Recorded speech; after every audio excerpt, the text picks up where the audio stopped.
la consolidación de un proyecto donde caben todos los derechos, todas las libertades, siempre y cuando no seas católico y siempre y cuando no te opongas, perdón, a la ideología de género.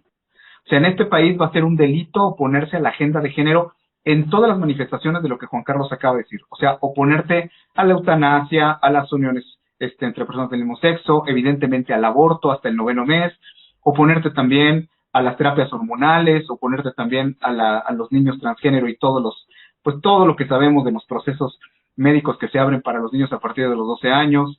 El oponerte a esto, tú ya vas a estar cometiendo un delito. O sea, esto se nos volteó. O sea, pasó de que lo fueron incluyendo en la legislación, porque ha sido una construcción social. Primero lo que han hecho para reinvertir, digamos, la cultura de un pueblo, tienes que cambiar las leyes, Jaime. Lo hemos explicado, las leyes generan cultura y la cultura es la forma de vida de un país. Parten de lo que está permitido o no está permitido. Entonces, lo primero que necesitaban era ir modificando. Lo intentaron de 1000 maneras, se metieron a través de los congresos locales, empezaron a hacer iniciativas, la Suprema Corte de Justicia se convirtió como en un tribunal constitucional a las órdenes del presidente que atraía todos los asuntos que el gobierno quería que desde la cúpula, desde la tribuna de la Suprema Corte de Justicia, se convirtieran en ley obligatoria de aplicación para todas las autoridades en el país a través de una resolución de la Corte, lo que Juan Carlos ahorita explicaba, todas las tesis jurisprudenciales que ha emitido la Corte. Bueno, ya con esta facilidad que tiene el presidente de que la Corte le cumple los caprichos, ¿qué sucede? Pues que se han ido en contra no solamente de la soberanía de los estados, no solamente de las leyes locales que protegían la vida y la familia, sino que han hecho Olga Sánchez Cordero finalmente, bueno, pues, como una experta en derecho que es al servicio de toda esta oscuridad, ¿no? De la agenda de género y demás, del aborto y todo lo que incluye en México, ellos han sido muy hábiles porque ahora que tienen el poder en el ámbito federal, a diferencia de todos los gobiernos anteriores que teníamos, ellos están haciendo que la cultura de la muerte se convierta no solamente en un derecho, sino en una ley en México donde si tú te opones a la cultura de la muerte y todo lo que un católico entiende que implica, pues ahora sí te van a perseguir. O sea, no sé si Javier lo vaya a tocar, van por la parte patrimonial con el nuevo proyecto que tienen, otra vez ahí van con la Ley Nacional de Extinción de Dominio, van por nosotros en los aspectos tributarios, en los aspectos sociales, en los aspectos culturales, pero ya también van a ir con la ley en la mano, insisto, porque es el hablar hoy, por ejemplo, de la reforma del INE, qué curioso, ¿no? La gente dirá, ¿qué tiene que ver eso? Pues bien incluido. Bien incluido, ¿por qué? Porque ya en las leyes reglamentarias que hagan para darle ya sustento, hacer la normatividad para que se cumpla lo que se acaba de aprobar en la de diputados, que ahora va al Senado y después seguro se va a ir a la Suprema Corte a discutir y seguramente le van a cumplir este capricho del plan B al presidente, todos sus aliados. Bueno, ¿a qué vamos a llegar? Pues bien sencillo, vamos a llegar a que, y esto lo podemos predecir porque en una perspectiva jurídica se ve claramente, va a llegar el momento en que pues no vamos a tener cuota entre hombre y mujer, existo. Vamos a tener que tener una cuota de legisladores trans, por ejemplo. Así de sencillo. Vamos a tener que tener un porcentaje. Ese es el México en el que vamos a vivir a partir del próximo año, porque han modificado la legislación federal, la propia Constitución. Pongo un ejemplo para documentar más a la gente. Esto de la reforma del INE, como no pasaron la reforma constitucional, lo que hicieron fue, no les alcanzaban los votos, entonces lo que hicieron fue, no nos vamos a meter con la Constitución, aparentemente, nos vamos a meter con las leyes federales, es decir, con las leyes secundarias, porque la votación para ese tipo de leyes requiere una mayoría simple, es decir, no tantos diputados, no tantos legisladores necesitan votar a favor. Cuando es una reforma constitucional, sí se les necesita ya una mayoría más grande. Entonces, como no les alcanzaban los votos, aprueban esto, ¿y qué va a pasar? Que a partir de que ellos modifican leyes federales, es una pirámide. Si tú modificas la Constitución, tienes que ordenar, conforme a lo que dice la Constitución, todas tus leyes federales, las que se aplican en todo el país. Si modificas la Constitución, también tienes que ordenar todas las constituciones locales y las leyes de los estados. Es decir, modifico la ley más importante, la que se aplica para todo el país, la ley suprema de la nación, y entonces los demás ordenamientos no pueden contradecirlo. ¿Qué han hecho? Lo que no han podido meter a través de la Constitución, lo han metido a través de leyes federales. Al cabo, las leyes federales se aplican en todas las entidades federativas que conforman la soberanía mexicana. Los 32 estados de la República tienen que atender de alguna manera lo que resuelve la Corte y también lo que dice la ley que se aplica en todo el país, una ley federal, insisto, no una ley estatal. Entonces, vamos viendo mecanismos. Esto de la reforma del INE también tiene que ver, insisto, con paridad de género, con igualdad sustantiva, con todos estos temas de la agenda de género, de cultura de muerte, porque van de la mano. Y entender que, bueno, ya está dicho en todos los medios, no va a desaparecer el INE, digamos, el INE no va a desaparecer en su forma actual, pero lo que hicieron fue, le recortaron la suficiente cantidad de presupuesto y de atribuciones, pues para debilitarlo. Además, lo restaron mucho con su capacidad de árbitro electoral. ¿Qué hicieron hoy? Voy a decir algo súper temerario, ¿no? Así como dice la gente en Twitter dice, bueno, siempre hay un tweet, yo sé que me van a perseguir con esta declaración que voy a hacer, pero hoy es increíble. Hoy nos vamos a dormir en México después de que se preparó jurídicamente todo para dar un golpe de Estado en el 2024.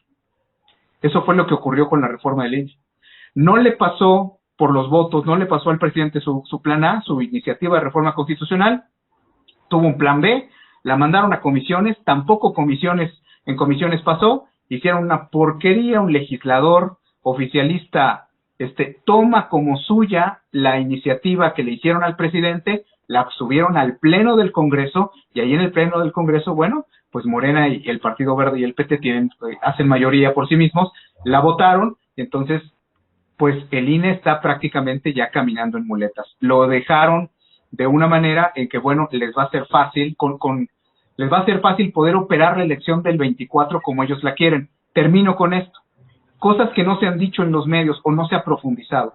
Lo que se acaba de aprobar en cuanto a la transformación del INE, pues no es la desaparición, como dice en la página 70 del proyecto que se aprobó, la desaparición del INE tiene que ver con cosas muy concretas y que nos pasan de largo porque la gente no tiene el estudio que uno viene haciendo de cuáles son las intenciones detrás de las iniciativas que Morena presenta. Aquí se dijo, bueno, es desaparecer el INE. No, pero es que va mucho más allá. No solamente era golpear al INE para dejarlo, insisto, ya muy mermado, recortarle presupuesto, quitarle órganos de vigilancia, de control, de supervisión. No, va más allá. Por ejemplo, darle el voto a las personas, a los presos en México, a los que tienen prisión preventiva. Y alguien románticamente podría decir, oye, qué bueno. No, la intención era poder incluir, es decir, que las elecciones entraran a los penales. ¿Para qué? Para que las redes de delincuencia y los cárteles que controlan los cerezos y ceferezos en México pudieran también ayudar a la operación de la elección. O sea, la intención es completamente distinta. Es para eso, como sirvió en su momento, que la gente verifique.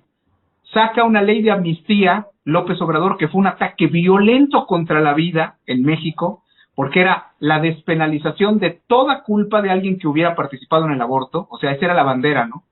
O sea, el tratar de dar amnistía a los indígenas que estuvieran presos por delitos, a la gente que hubiera participado en el aborto, lo que quiere decir Juan Carlos, a los médicos, a las parteras, a todos. Sí, pero ¿qué venía detrás de esa ley de amnistía? Que la gente lo consulte, año 2020. Detrás de esa ley venía el perdón a todos los narcomenudistas del país para que pudieran salir, también a los de robo simple, pero a todos los que se les detuviera como consumidores de droga. Claro, se reclasificaba. Yo vendo, pero no digo que la tengo para vender, digo porque estoy consumiendo.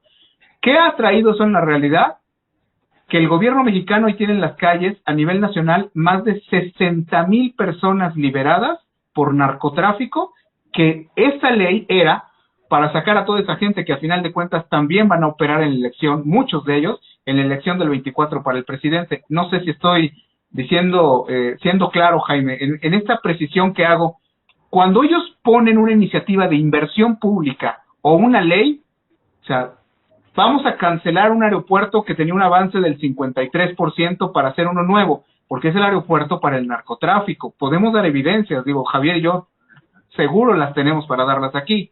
O sea, vamos a sacar una ley para dar amnistía A la gente que está presa, a la gente que supuestamente por el argumento de atención de las clases marginales, los narcomenudistas no son clases marginales, eso fue lo que se logró con esa ley. Y ahora que vienen otra vez con la extinción de dominio, que vienen a la reforma del 24 constitucional, que vienen a insistir con lo de la igualdad sustantiva y de género, y que estamos viendo además, ¿no?, cómo hasta en la reforma electoral del INE están incluyendo paridad de género y están incluyendo cuotas de inclusión, pues todo el mundo prepárese, porque lo que hemos visto de diputados trans de Morena, que dan discursos y que se visten de obispo, y que todo eso que hemos visto burlándose de la iglesia y demás, no se imaginan lo que vamos a ver a partir de que concluya, entiendo, el 30 de abril concluye el primer periodo ordinario de sesiones del próximo año que comienza el 1 de febrero.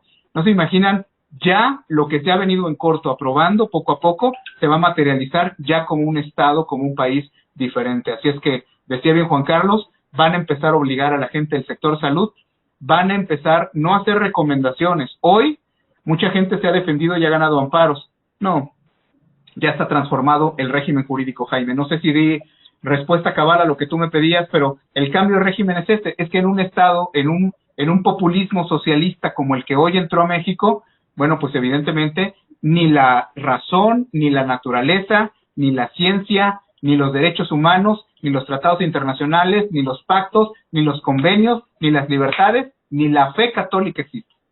Así de sencillo. No tenemos cabida.